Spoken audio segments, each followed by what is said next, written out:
सर्वेभ्यो नमो नमः। तो साथियों चलते हैं आज जो हम अध्ययन करेंगे उसका नाम है पूर्व रंग। अभी तक हमने जाना कि काव्य के कितने भेद होते हैं, दृश्य, श्रव्य, फिर दृश्य काव्य में रूपक, उपरूपक, दृश्य काव्य अर्थात अभिनय काव्य, ठीक हो गया, आंगिक, वाचिक, सात्विक, आहार्य, ये इत्यादि भेदों को पढ़ने के बाद रूपक में हमने देखा नाटक, प्रकरण, भाण, व्यायोग, समवकार, डिम, इहा मृगांक, वीथी, प्रहसन, रूपकाणी, जो इत्यादि 10 हैं। इनमें क्या, और जो ये उपरूपक हैं, उपदृश्य हैं, नाटिका, त्रोटकम, गोष्ठी इत्यादि जो ये हैं, इनमें क्या होता है, इन सभी में क्या कह रहे हैं, देखो कह रहे हैं तत्र पूर्वम, वहाँ पूर्व में क्या कहते हैं, पूर्व रंग होता है। तत्र अर्थात तत्र कह रहे हैं दृश्य काव्ये वहाँ तत्र रूप के, हमने रूपक पढ़ा था ना, तो वही कह रहे हैं तत्र रूप के सर्वप्रथमम किम भवति, तत्र रूप के सर्वप्रथमम भवति पूर्व रंगः। फिर कह रहे हैं सभा पूजा ततः परम, उसके बाद क्या होती है, सभा की पूजा होती है।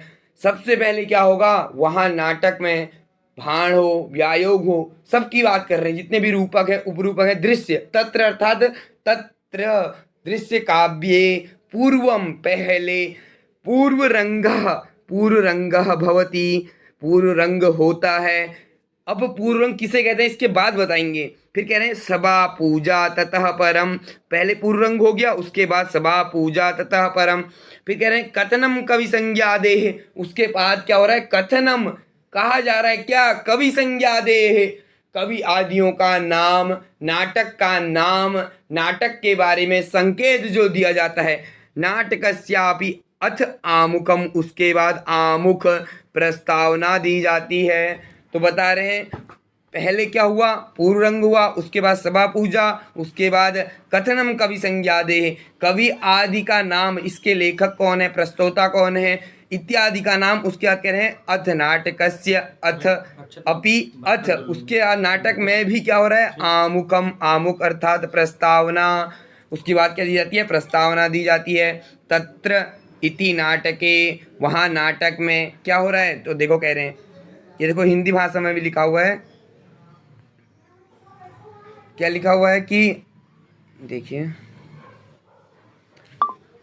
लिखा हुआ है सर्वप्रथम, सबसे पहले पूर्व रंग विधान। पूर्व रंग होता है, किस में होता है, जो हमने नाटक पढ़े हैं, भाण पढ़ा है, नाटक अर्थात रूपक की बात कर रहा हूँ, जितने भी रूपक पढ़े हैं हमने, 10 रूपक, 18 उपरूपक, इन सब की बात कर रहे हैं। वहाँ क्या होता है, सबसे पहले पूर्व रंग होता है, तदनंतर उसके बाद रंग पूजा, उसके बाद हमने पढ़ा था ना सभा पूजा तथा परम, उसके बाद रंग पूजा अर्थात उस रंग मंच की पूजा। फिर क्या कह रहे हैं, तत्पश्चात नाटक कवि किंवा, नाटक के नाम, संकीर्तन, और अंत में आमुख अथवा प्रस्तावना विधि। आमुख कहो या प्रस्तावना कहो, बात एक ही है, ठीक हो गया। मैंने क्या कहा था, कथनम कवि संज्ञादे, कवि आदि का नाम, कथनम कवि संज्ञादे नाटकस्या अपि अथ आमुखम, उसके बाद क्या होता है, आमुख या प्रस्तावना होती है, ठीक हो गया। अब उसके बाद कहेंगे कि हमने जो ये प्रस्तावना पढ़ा है वो प्रस्तावना क्या होती है, पूर्व रंग क्या होता है, ठीक है। सबसे पहले हम आज पूर्व रंग पढ़ रहे हैं तो बताएंगे कि पूर्व रंग क्या होता है।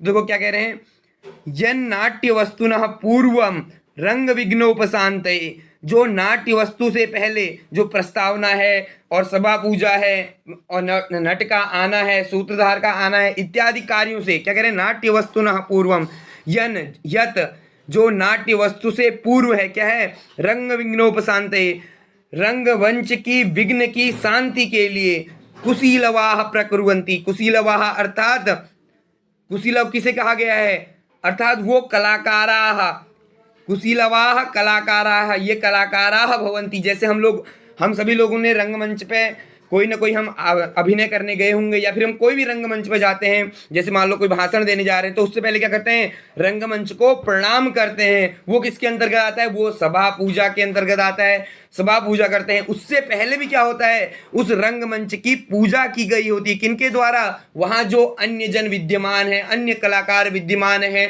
जैसे मान लो किसी विद्यालय में हो रहा है, तो उस विद्यालय के जो छात्र हैं, गुरुजन लोग हैं, उन लोगों ने भी उस रंगमंच की क्या करी होगी, पूजा करी होगी। उसके बाद आप जाते हैं उस रंगमंच पर, तो उस रंगमंच को प्रणाम करते हैं, और वो प्रणाम करना आपका सभा पूजा कहलाता है। तो कह रहे हैं कुशीलवा प्रकुर्वन्ति, जो कार्य करते हैं, उनके द्वारा जो कार्य किया जाता है, उन कलाकारों के क्या कहते हैं, पूर्व रंग कहते हैं।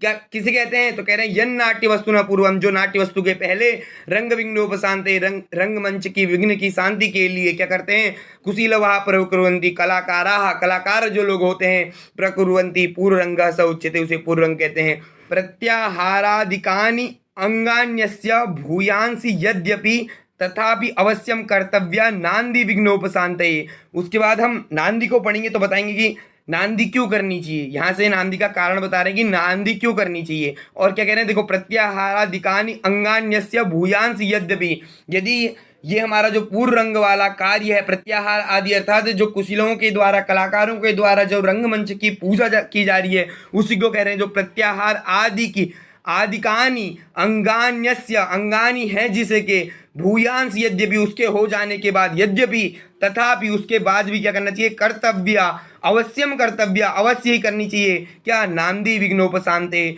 नांदी विघ्न की शांति के लिए।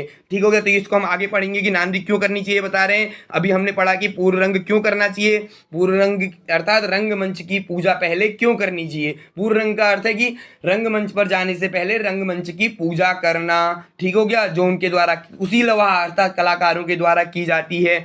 और क्यों की जाती है ये पहले बताया हमने ऊपर। ठीक हो गया। और उसके बाद ये बताया कि पूर्व रंग किसे कहते हैं, पूर्व रंग कैसे होता है, कहाँ पर होता है। साथियों, आज के लिए इतना ही।